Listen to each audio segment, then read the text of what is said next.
Alright, y'all, so today I'm going to review Season 5 of Smallville. Just recently finished this season of the TV show. And like I said before, with all my reviews of Smallville, I'm reviewing this on the basis that I am watching it all as I go. So I don't really have too much head of knowledge for future events that are going to happen. So you're just kind of getting a perspective that is just at the time. But kind of throwing that aside, my quick thoughts on season 5 of Smallville. Now, I had some pretty big problems with the last season 4. I felt like the show was getting off track. I felt that while it wasn't horrible or bad, it felt like the show was losing its rails a little bit. They had some weird storylines revolving around witches, and they go to China, and it just felt so strange. I am glad to report that season 5 is way better than season 4. Now, I'm not sure if this season is as good as some of the other seasons. I think season 3 was pretty good from what I remember. Season 2 was okay. Season 1 was, that was what it was. But season 5 is actually really solid. There are some pretty big developments here. Really great episodes, really great storylines, and also a lot of, in general, surprising storylines. And, I say this with a lot of, Smallville season finales. But I got to say, with this one, this has got to be the craziest finale yet. If you've watched season 5 and you know the cliffhanger finale, it's quite crazy. But like I said, I want to get into all the pros and cons I thought about season 5, some of my favorite moments, of course, like always, and then, of course, get into the cons. So, starting out with the pros, I thought the actors, like always, really good. I thought that Tom Welling as Clark, great as always. Jonathan Kent and Martha Kent, the actors who play them, always great. The fact that Jonathan died halfway through the season. I mean, as a Superman fan, you know it's going to happen, right? Jonathan Kent, in most continuities with Superman's backstory, he dies. And I thought it was really well done. It was kind of tragic. It was all of a sudden, but I thought it was really well done and definitely made me miss him just because, previously we had, about 4.5 seasons to be with him, and you really felt a connection, which is something I think a lot of the movies kind of fail to do just because, inherently it's just because the TV show works better. You spend a lot more time with the characters. You grow a lot more fond of them. Jonathan Kent was great in this TV series. And I'm sure he's going to maybe pop up in cameos here and there, but it, like I said, I know it's a Superman thing, but damn, it's a shame that he's gone. It was tragic, it was sudden, but I thought it was really well executed. And, all the acting involved was great. And all the general actors still are fantastic. I mean, the guy who plays Lex, great. The actress who plays Lana, great. I thought that actually the actress who plays Chloe, which I'm trying to remember her name, I forget her name. It was called something Mac, her real name. But she was actually a really great character. Like, I feel like Chloe took the back seat in a lot of the seasons before this for other characters, and she was just kind of in the background. Here, she has a lot more to do and a lot more to say and a lot more just to do with the story. Because in part, Clark, not to the fault that he actually wanted to reveal his secret to her, but, the situation where she found out, followed Clark to the fortress, and she basically becomes the role of Pete from the previous seasons. But I've always felt like with Chloe, it just made a lot more sense. Pete was great, it made sense, he was a childhood friend. Chloe just naturally aligns with the stuff, though, that Clark does and investigates, right? And it just makes more sense that she would be on board and be a partner in this. And I always felt it was natural, and it was glad to see that was a new story element added, and it was really good. I also like the fact, too, that there's just like a change in location in this season. We get a lot more of the Daily Planet in this, which is really cool. Obviously, a big Superman location. Obviously, I guess you can view it as some foreshadowing, but pretty cool stuff. There's also some really interesting storylines that are introduced, and there's a lot of character twist. One big one is that Lana and Clark actually get together in this season. They're not just together for 2 or 3 episodes. For about half the season, they're together, and that was great to see. I mean, the whole will they, won't they of their romance was very quite annoying. That's why I always felt like with Lana, I could really care less if she's with Clark, because they kept pestering us, and I've always felt like, are they going to do it or not? Now, they did commit to it, but then they just end up breaking up in this season.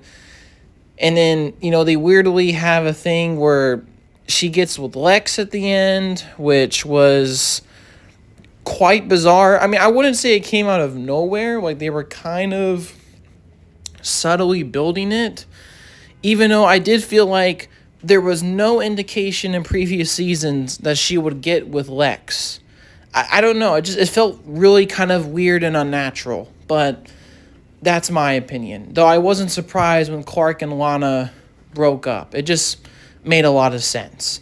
I also like the subtle teases, too, with Lois, who's still in this season, and Clark. Obviously, if you know comics, they're technically supposed to be together. Even though, like I said, it's quite strange that they met in Smallville, even though in most continuities they met in Metropolis. That being said, I like the little subtle teases, and I still like Lois a lot in this series. I think that she's a very fun and supportive character, even though Chloe gets a lot more to do in this series, which is very nice. Also, some of the main villain story arcs that are pushing this season, the big one being Zod. Zod was teased at the very beginning of this season, and, the whole thing with another spacecraft landing, and then Disciples of Zod. And I like the first episode of the season, but at the same time, I'll get into my cons. It does wrap up way too quickly. But I did like the Zod thing, and we get to learn a lot more about, the backstory of Krypton in this season, which is great.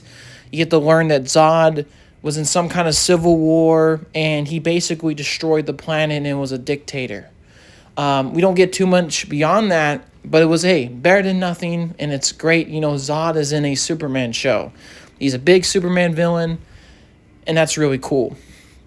There's also a character called Professor Fine. Now, Professor Fine's a really stupid name for a professor, but maybe that adds to the point because he's really Brainiac in this series. Now, they don't really say that he's Brainiac. They just mention he's some kind of Kryptonian AI under the command of Zod, who, his whole purpose and function is to destroy Earth, rebuild it as new Krypton of sorts, and bring back Zod. And he has kind of a master plan that he's sort of stringing along characters. He strings along Clark for a bit. Clark realizes that he's no good. They have a big fight in the fortress, and, it was just really, I think, the fight itself was pretty well done for what it is. I mean, the special effects in this season, I think, are just getting better and better. I could see the showrunners being more and more ambitious with the superhero abilities and fights in this series than they were back in season 1, so that's always a positive. And like I said, they don't say he's Brainiac, but, I mean, there's little subtle hints. I mean, he even kind of oozes green blood, which is a very fascinating little reference if you catch it, right? And I thought that his whole plot line in the later half of the season, where he kind of manipulates Lex, and, kind of the whole situation, I thought was actually pretty well done. A little convoluted, but it felt, totally like a Brainiac thing to do, to manipulate people and telling them things that they want to hear. In reality is the opposite. Now, there's also a big divergence here. Zod is not actually a real person. Now, that's a huge difference from traditional Superman canon. He's like a physical spirit. He needs a vessel to inhabit. And, of course, to set up the tension, the brewing conflict, which in this season, Lex and Clark are clearly not friends. Clark is still bitter about what happened in Season 3, if I remember correctly, or Season 4. They don't trust each other, especially with Lana eventually finding a romance in Lex. And jealous, the whole jealous triangle thing happening, which I think is okay in this series, but I do think that it's a bit, tired of a trope. But of course, Lex gets these superpowers, has that crazy ending where he sees Clark use his powers. Then, Zod inhabits Lex. It just sets them up as the arch enemies that we all know from the comics. And I thought that was really well done, even though I am still not sure about Zod being a physical spirit.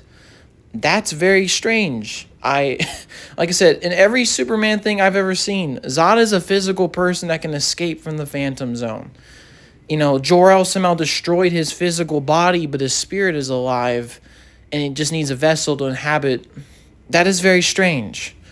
It's very strange.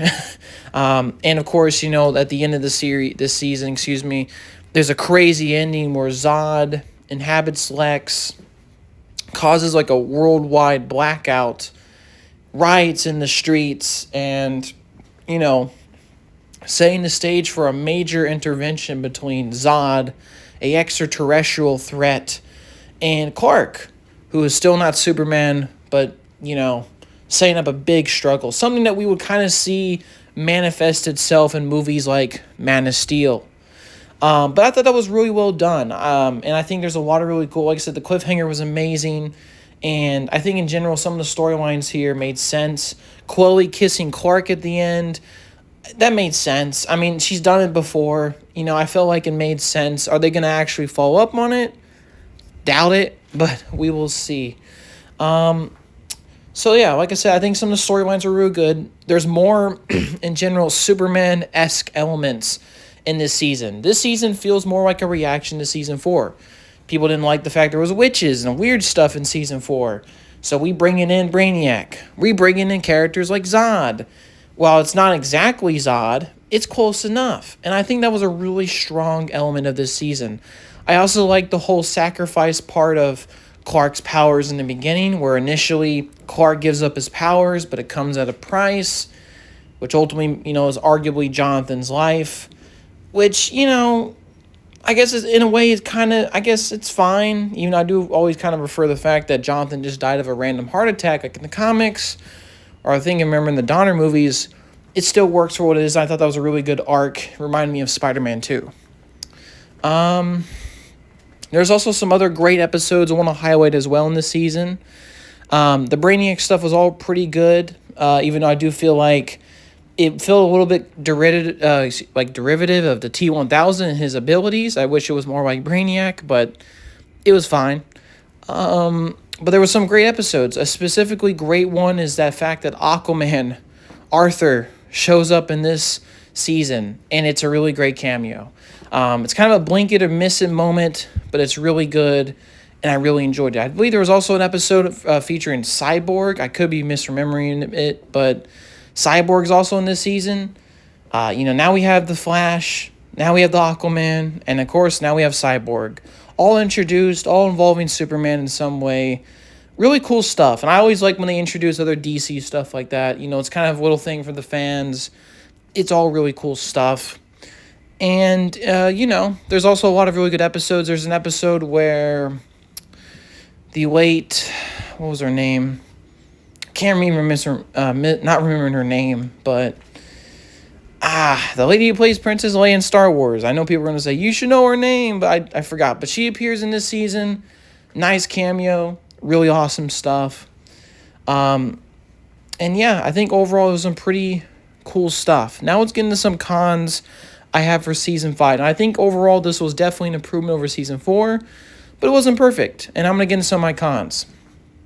1, Smallville is a really bad habit where they have these crazy cliffhangers, and you think, well, there's no way they can resolve that in an episode. And they do. And they resolve the whole Zod thing very quickly in the beginning of this season. I did not like that. I always felt like they just need to let it breathe. Maybe Superman could have had a big fight in Smallville. Maybe, of course, they didn't have the budget. It wasn't really until movies like Man of Steel came around where they did stuff like that. But I just let it breathe. Let the situation expand to 2 episodes. And, like I said, I'm not sure how Season 6 is going to be, but I'm hoping that they expand that conflict, that cliffhanger, not just beyond just 1 episode to resolve, but 2 or 3. Let the situation expand and breathe. And I think that was definitely needed at the beginning of this season.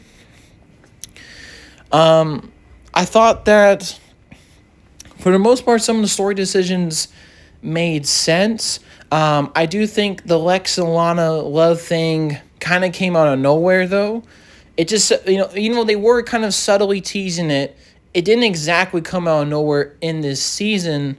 I did feel like it was an element that was quite strange, and if you look at it a certain way, it is kind of like grooming if Lana was under the age of 18 in season 1. That being said, I didn't quite buy it. I don't know. It just felt kind of strange. It felt kind of unnatural. Maybe it's just me. It just felt like, oh, we got to have a love triangle element to this story. And I was just like, doesn't quite work for me. Just in general, I don't believe in the chemistry and in the relationship with Lana and Clark anyway. And plus, we just saw a first, real attempt at a relationship between the two, and it didn't work out. Clark broke it up. So, like I said, I think it's not really a great way to build interest. But that being said, I think those are my really main core problems that I can think of at the top of my head. Overall, Season 5 is definitely an improvement, a step in the right direction compared to Season 4. Not perfect. There are definitely some strange episodes, for sure. Like I said, there's kind of the trope of Clark gets seduced by something, either an object or a person or a woman. All those episodes, for me personally, I just groan at and usually try to skip, just because it's like we've seen that trope so many times in this series. It's a bit annoying. But at the same time, though, what's there is more Superman stuff, more interesting stories, more comic book elements, great episodes spotlighting DC characters, more DC villains, and it just in general feels more like a Superman show, as it should be. Not a show where Superman fights a bunch of witches in China. Alright, y'all, so this is my quick thoughts on Smallville Season 5. Hopefully you all have a good day, and peace, y'all.